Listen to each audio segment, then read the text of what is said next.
বন্ধুরা, আজকে আমি আমার মাকে হেল্প করছি কারণ আমাদের খালাকে আমরা ছুটি দিয়ে দিয়েছি, তাই আমাদেরকে একদম নিট অ্যান্ড ক্লিন থাকতে হবে।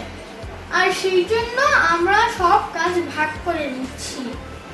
আর আমাদেরকে বাইরে যাওয়া যাবে না, আবার বাইরে থেকে যদি কেউ আসে সেটাও অ্যালাউড না। আর তাই জন্য আমি মাকে হেল্প করছি। চলো আমার স্টার্ট। ওখানে নোংরা দুইটা কাজ আছে, আমি এখন এটাকে পরিষ্কার করব।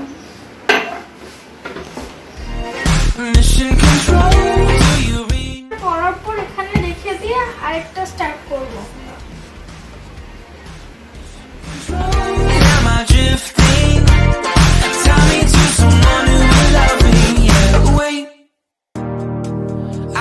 I'll last a bit longer. Find another reason to breathe this. এবার আমরা পানি দিয়ে এটাকে ধুয়ে ফেলবো। কোনো সাবান বা বাবল আছে নাকি আর চারদিকে ভালো করে চেক করতে হবে। আমি এখন হ্যান্ড ওয়াশ করবো। হাতটা ধুতে হবে কারণ গ্লাসে সব আমার হাতে লেগে গেছে।